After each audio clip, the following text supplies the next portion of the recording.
so far toward China follows through, yeah, I guess that's where I'll leave it.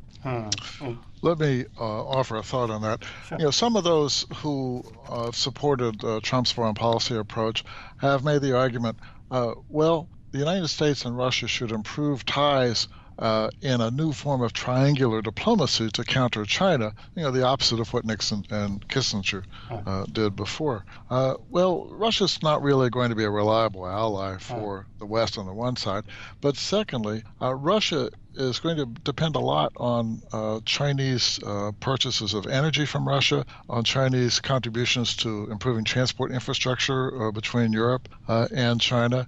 And then both China and Russia have similar views about having spheres of influence, if you will.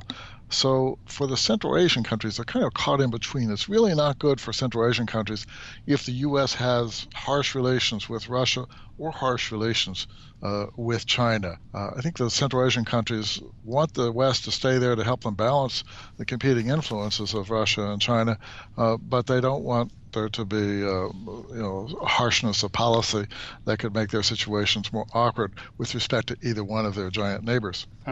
Yeah, I think that's a pretty, I agree wholeheartedly on that. I'd say another thing is, I can't imagine there being, if the U.S. wants to turn Central Asia into, a big area of competition with the Chinese, I think that that's a sign that relations between Washington and Beijing elsewhere have gotten pretty bad. That's generally, when it comes to Central Asia, the U.S. has tried not to prod the Chinese too much when it comes to, they're invested in infrastructure and putting money into the region, which I think is something that actually, to some degree has benefited U.S. interests.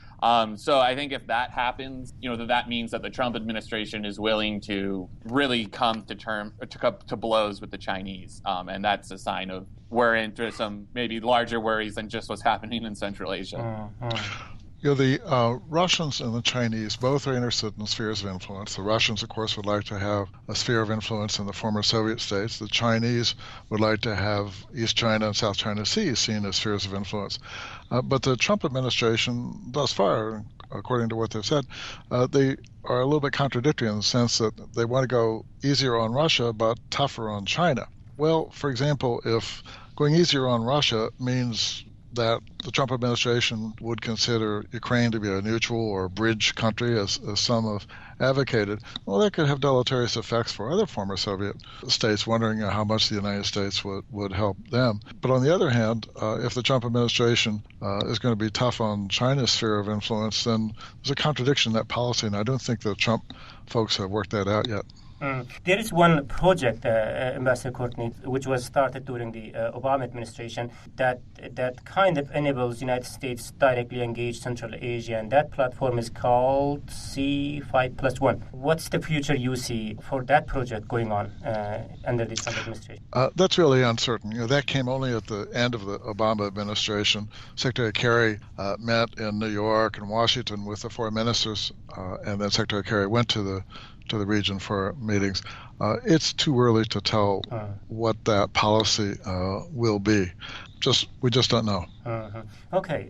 So far, we've been talking about Central Asia from Washington's perspective. Let's switch the site and look into all this from Central Asian mirror. What are their thinking? What is their hopes and expectations? And more importantly, why should Trump administration be interested at all in Central Asia? We will continue discussing all these questions shortly.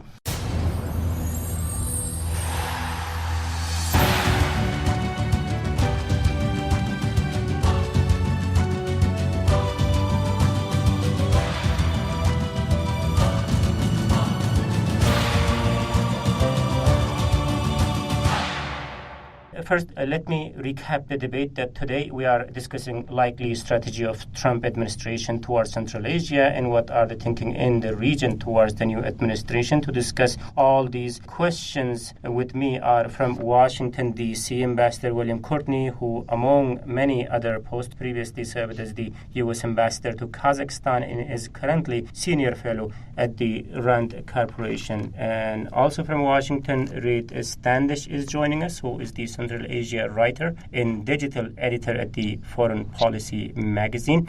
And Bruce Pannier is joining us from Prague, who's the editor of Radio Free Europe, Radio Liberty's Central Asia blog called Kishlag Oazi. I'm Mohammed Tahir, host of the Majlis here in Washington, D.C. Welcome back, gentlemen. Before to go to Central Asia, let's take a minute and think about this. If President Trump knows one thing about Central Asia, what that would be, Ambassador Courtney? Well, certainly the importance of respecting the sovereignty, independence, and territorial integrity is probably the single most important. And this is not only because the Trump administration or the West in general is intrinsically supportive of those countries, it's also because the West does not want either China or Russia to act in an imperial fashion toward those countries, because that would likely be a prescription for permanent instability, potentially conflict, deaths, things like that. So respecting those borders, a key concept that underlies the United Nations Charter, the OSCE, the Helsinki Final Act, that's probably number one. Mm-hmm.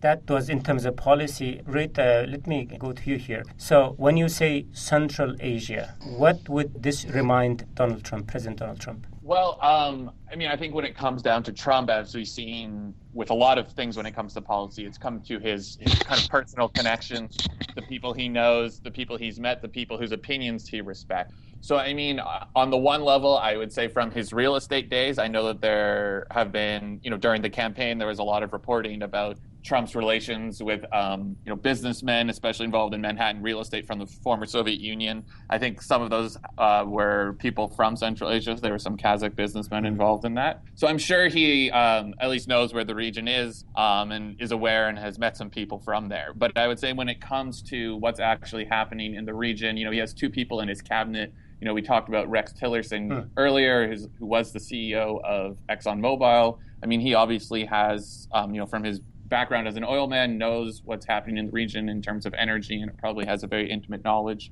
And also James Mattis, who's sworn in as Secretary of Defense. He was the head of CENTCOM. And so he obviously has some pretty acute knowledge of the security situation in the region. So, he does have two people who are close and able to give him advice, who know the region quite well. But I think it ultimately comes to who has the president's ear. This week we've seen there's been a lot of sort of infighting and jostling within the White House in terms of who gets to actually have a say on foreign policy. And we've seen, Steve Bannon get placed on the National Security Council.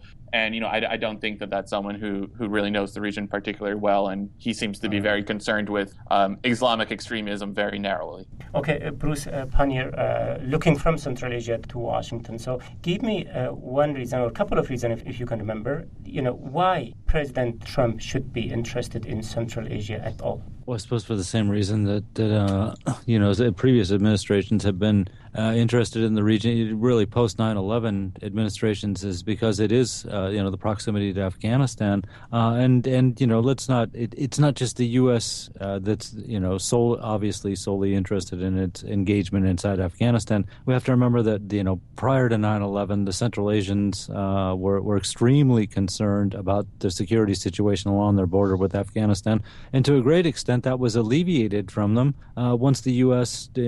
inserted forces into Afghanistan. It's only been in the last couple of years that the border has really been a problematic area. I mean, all of a sudden, they went from being so worried about it, they were willing to engage and join, and I'm talking Uzbekistan especially, was willing to engage in joint military exercises with Russia, including exercises on Uzbekistan's territory with Russian troops. And then with the threat removed, they were able to be, certainly they could breathe easier, but they were able to be, in Uzbekistan's case, a lot more independent from Moscow because the threat wasn't there anymore. As we know from previous broadcasts, the last couple of years have not gone so well in northern Afghanistan. So I imagine the Central Asians would like any help they could get with security, and they take from anyone that's willing to give it to them for the most part. Certainly Tajikistan is a great example where they have, they're getting military help from China, they're getting military help from Russia, and they would appreciate anything they get from the U.S. also. So I would imagine that's probably going to be the centerpiece of the relationship between them is that, they don't want the security problems coming out of Afghanistan, and the United States is involved in Afghanistan. So this is one area of common ground, I think, where the relationship will probably get better based on that. As far as human rights and the things that the U.S. used to press a lot on in the 1990s, I don't see the current administration in the U.S. placing a lot of value on that. I think they'll be more likely to pursue it in terms of, for reasons of political expediency, they'd probably be far more focused on the security aspect. Yeah, let's expand the topic a little bit.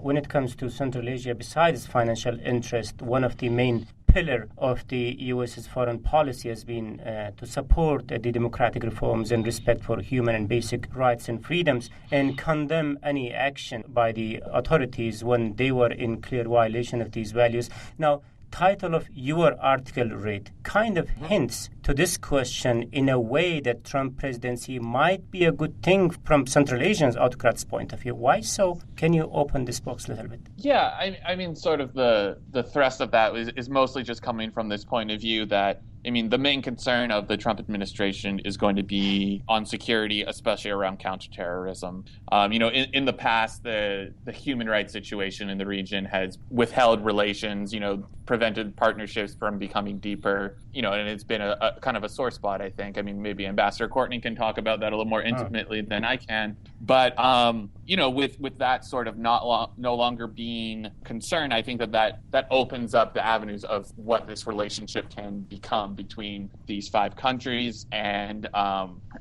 with Washington. I mean, I think especially this is more concerning with Uzbekistan and Kazakhstan, who will be able to sort of reap the rewards of this more wholeheartedly. But yeah, I think on the whole, the point of that is to just say that, with human rights no longer being this concern, it's not going to, human rights concerns won't prevent a deal, to use Trump parlance, between Washington and a Central Asian country. Let's bring Ambassador Courtney here.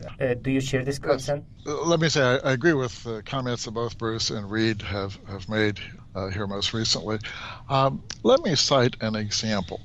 Let's take Ukraine and Georgia versus Central Asia. Ukraine has the advantage of being seen as a democratic country. It's had multiple free and fair elections with peaceful changes of power, and it has a large diaspora in the United States.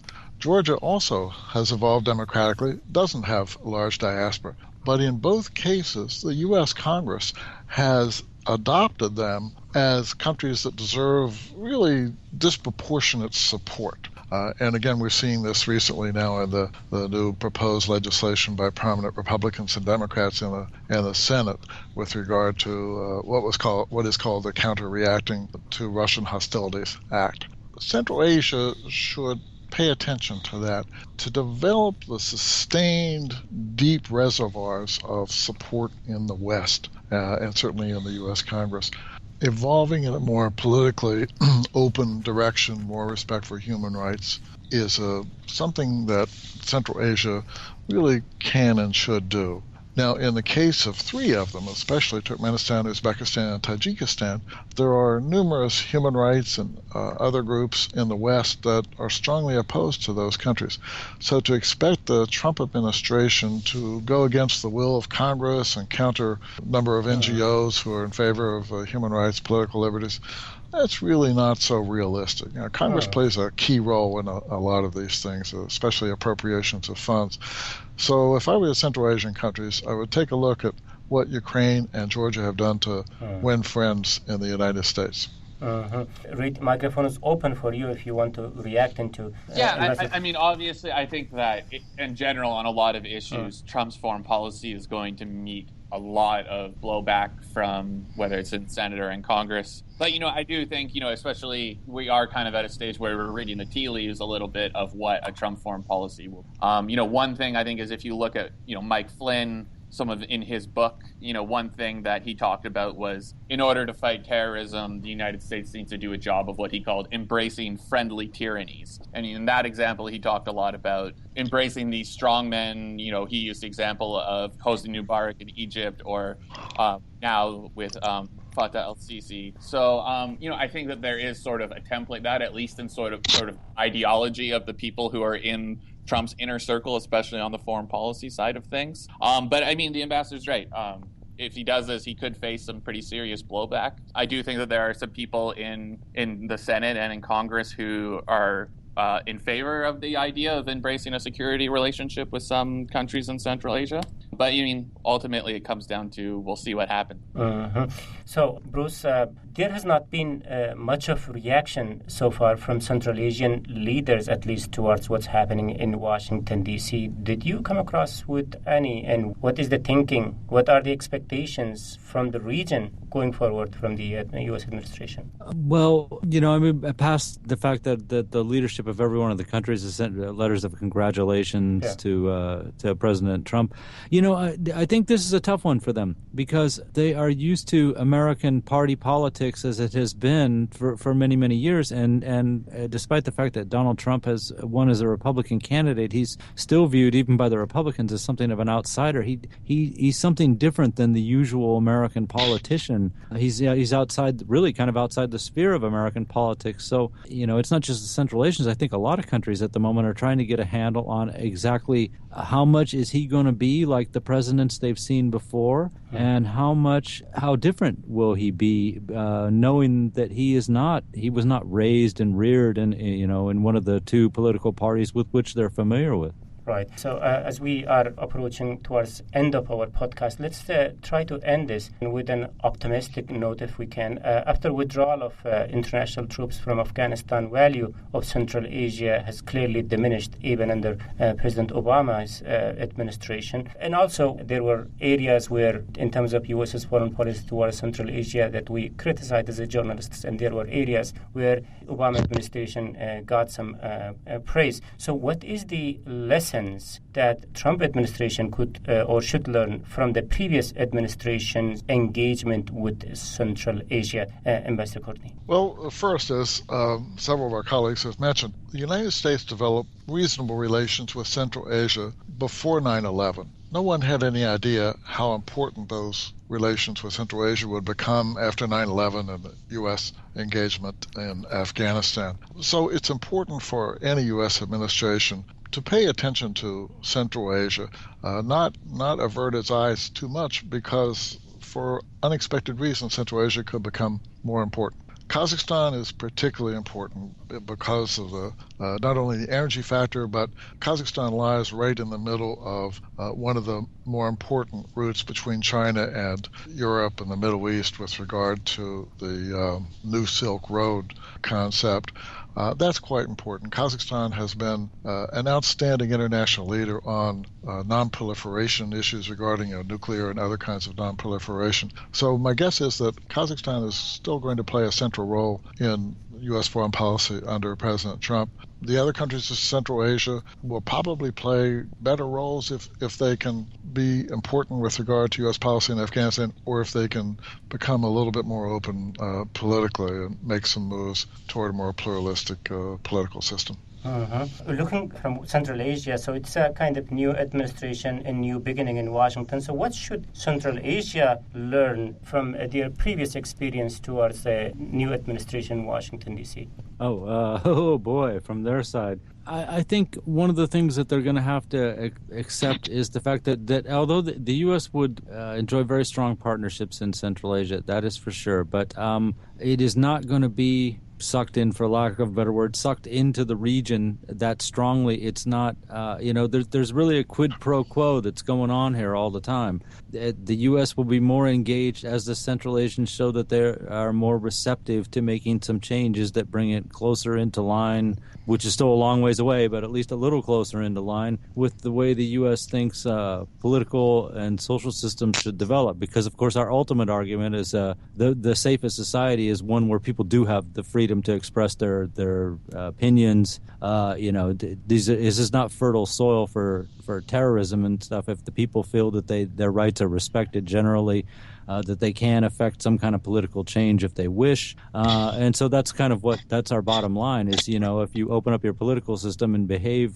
in the way that we're accustomed to in the West, you won't have so much to fear from terrorism in your section of the country. But they're going to have to make some changes in their system. Otherwise, there's really not much that would interest America past, some very immediate security concerns. There's no reason for America to have a long-lasting interest in these countries unless they're going to progress politically along the lines of democratic reforms. Reid, final point?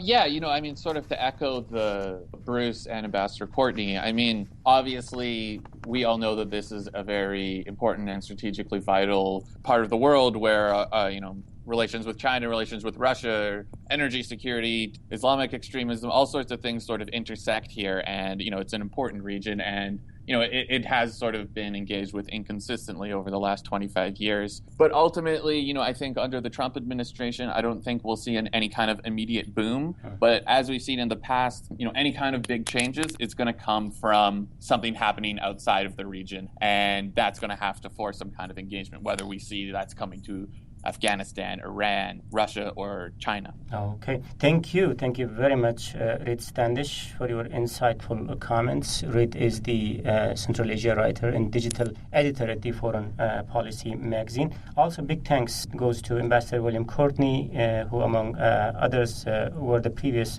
former U.S. ambassador to Kazakhstan, and he's currently senior fellow at the RAND Corporation, and Bruce Pannier, editor of Radio Free Europe, Radio Liberty's Central Asia blog, Kishlak Owazi. Thank you, gentlemen, again, very much for your time and your thoughts on this. Thank you, Mohammed. Yeah, thank you. Thank you. And thank you all. Thank you. And that's it from me, Mohammed Tahir, host of the Majlis, Radio Free Europe, Radio Liberty's Central Asia podcast. Until next week, bye.